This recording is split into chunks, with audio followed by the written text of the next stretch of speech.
Hi, good morning. My name is William Day. I live on Los Robles Avenue over by Mission Street, over by where Julianne's is over that way. I've lived there for 37 years, this stint, and I was in the San Marino school system. Started at Valentine School. No, I didn't. I started at Huntington School and then went through San Marino High School, class of 64. Went to PCC, went to San Jose State, studied law enforcement. At that point, there was this is 1968 now, there was a draft, lottery to get into the service. And my number came up and the Army said, you can either go join something or we'll invite you to join the Army. And so I went and signed up with the Air Force. It was a 4-year stint with the Air Force. Because of my athletic background, I volunteered in the Air Force to do something in the athletic area on it. After I took my basic training in Amarillo, Texas, in 6 feet of snow. Amarillo's in the panhandle of Texas, and we Californians don't normally live in snow too well, so we went through 4 months of that in January, February, March. Then they assigned me to become a physical training instructor at an Air Force base on the Mexican borders. The Air Force base is called Laughlin, L-A-U-G-H-L-I-N. It's not Lackland. Lackland is in San Antonio, big base there. This is Laughlin, solely a pilot training base. It originally was built to fly U-2s, spy flights over South America, Central, Cuba, that sort of thing. And I tell you, they picked a great place for an isolated base because there's nothing there but the Air Force base and cows. That's it. Nonetheless, they sent me to instructor school, which ironically was at Lackland. And at Lackland, to train to become an instructor, you have to do 3 things to instruct. One, you got to tell them what you're going to tell them, then you tell them, and then you tell them what you told them. And that's the basis of instruction in the military at my time. So at Lackland Air Force Base, my instructional duties were physical training, getting these student pilots, of which there are thousands of them, getting them in shape, keeping them in shape, and then keeping their weight down because you can't fly if you get too heavy. Secondly, I trained in hand-to-hand combat, some judo stuff and wrestling stuff, just in case they did have to ward off some bad guys. I trained them in swimming because a lot of these student pilots didn't know how to swim, and of course they'd be flying over water or maybe parachuting or punching out over water, and what are you going to do there? So we trained them in swimming.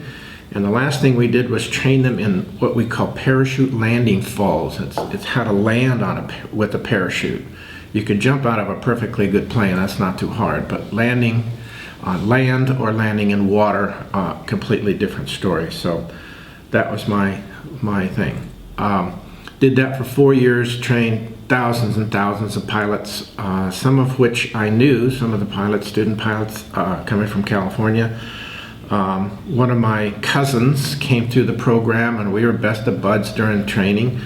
And then after he graduated and left, I never heard from him again for maybe 10 years. And I'd call his mom. I said, well, where is he? And she had no idea either. It turned out he was an excellent pilot, and he went on to become a pilot trainer in the new stealth fighter, the F-117. And of course it was black ops and stuff, and he couldn't tell anybody, not even his mom. But he made it and is doing just fine. So my conflict was the Vietnam conflict on it, and I earned a Vietnam, it's called the Southeast Asian Conflict ribbon on it because we were part of it. We trained pilots on it. We lost pilots during training. One was a moment that was perilous. It wasn't perilous to me personally because I was enlisted. I was a staff sergeant, E7. But some of the pilots, this, like I say, it's a pilot training base in the middle of Texas, and they lost pilots. Planes break and pilots panic, and you see a crash off in the distance, and some of them were friends and some of them not so, I don't know, but still it hurts to see a fellow comrade crash out there. most of the pilots, I would say 80% of them, once they graduated, were assigned to some kind of aircraft that was involved in the conflict there in Southeast Asia. The Air Force was all over the Southeast Asia, Laos, Cambodia, Thailand, not just Vietnam. But I'm sure we lost many of my friends over there, although there's no way for me to know. I don't know. So I was 22 years old when I entered the service, and 26 when I got out. The single most remarkable experience was when President Nixon landed our base, and was so impressed with the training efforts that we had done. And there's many different instructors, not just, physical trainers. There's pilot trainers, there's weather trainers. You got to learn how to read the weather and fly through it or over it. There's instruments in the cockpit. You got to learn instruments. So there's many different kinds of instructions going on there. And was most impressed with the instruction capabilities on the base at that time, that he issued a Presidential Citation Award for the base. It was hard to get in those times, and got that. The fondest memories was training pilots from all over the world. We didn't train just American pilots, but we had pilots from Germany, Israel, Saudi Arabia. We had Marine Corps pilots. Holy cow. They all trained in the same program and went. We had a few women pilots at the time too, by the way. They were just starting to become involved in flight. And that's about it. What advice I could give is, when you get into the military, obviously you learn discipline on it. They train you left and right. They tell you when to breathe in and when to breathe out, and pretty soon you are, just that way, and it carries through with you, I think, afterwards into your civilian life. You learn organization. I still have my clothes lined up like they taught us in the service. We learn team concept. It's not just you out there, it's us out there. So if one goes down, we all go down, that kind of concept. And then the pride of being in the military itself. I still very fond of folks past and present in the service, and salute them one and all. You mentioned due to your athletic background. Explain to people what your athletic background was, and also you mentioned your brother as well. Sure. I think it'd be very appropriate. Sure. My brother Bob Day went through San Marino High School and was an excellent track star, and went on to UCLA, you might recall, and he won almost every race he ever entered on it, and he held national collegiate records in practically every longer distant race, starting from the mile on up to the 10 mile on it. And I believe he may still hold to this day the NC2A record for the mile at 3:56 something, because they don't run the mile anymore, they run the 1500 meters. So it may have been broken by them. He later went on to get on the U.S. Olympic team in 1968 to Mexico City, and represented the U.S. in the 5,000 and 10,000 meters, and came in 6th in the world at the time. 6th in the world, so we're very proud of him. Me, I was not that heavily involved in the running. My brother ran 110 miles a week and was most serious about it. I ran maybe 10 miles a week and was kind of serious about it. But I did earn a track scholarship, a full scholarship to San Jose State, and ran with the likes of Tommy Smith and Lee Evans. You might remember it. They were in that, and we won the national title that year. So I ran the half mile. My best time was 1:56 and change, and a quarter mile, which was 48 seconds or something like that. So I ran for fun, he ran for blood.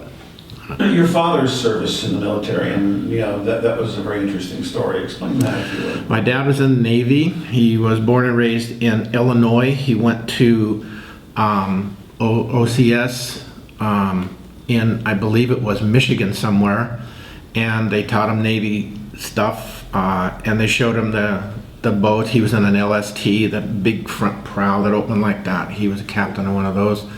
And he never saw the ocean until they sent him and his ship over to England to get ready for the invasion. So he'd never seen the ocean, but he was a first lieutenant in the Navy, of all things. He spent some time in southern England, like most of the sailors did. And on the day, June 6, 1944, he and thousands of other people loaded up and took off across the choppy channel to land troops and equipment. And my dad was involved in the Omaha beach landing on day one. Opened the doors and out they went. And Dad took some men and supplies over and took wounded and prisoners, German prisoners, back to England. So he made something like 150 some crossings of the English Channel. After the Normandy invasion kind of slowed down, he switched over to a minesweeping ship, and he was supposed to keep mines out of the channel in the harbor.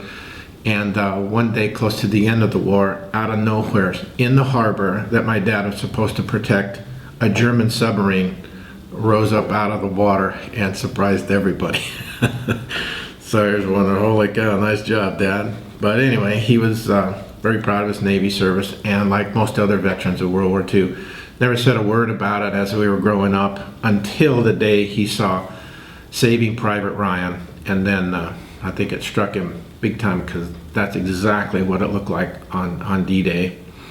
And on one of our trips to Europe, me and my family, we went to Normandy Beach. We went to Omaha and stood on the very beach where he was and looked down at that cold gray water and all of the German soldiers shooting everything they had, and all of the Allies coming in shooting everything they had. And it must have been just complete hell on that beach at the time. But they persevered and did well. Understatement of the year on November 20th. Yes. Did well. Yes. Show and hold up real close to your face and what you brought for us today. These are the few medals that that I earned during the my time in the service. There is a Southeast Asia Campaign Award, and there is what they call a Sharpshooter Award. I was on my way to becoming an Air Force sniper in the service because I studied law enforcement, and I just it happened to be a great shot for some reason. I don't know, it's just pretty accurate, and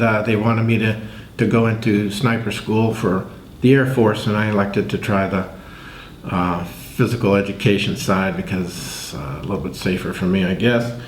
E7 Staff Sergeant, some of the ribbons. I wasn't wounded in action. I had a hernia at the time, and I went into the base hospital and dog tags and such. So that's my claim to fame. What's your serial number? 18, I can't read it. 1849692 or something like that. Does it come back to you after you read it then? Once in a while it will, not all the time. They use the old 8-digit numbers instead of, now they use the Social Security number.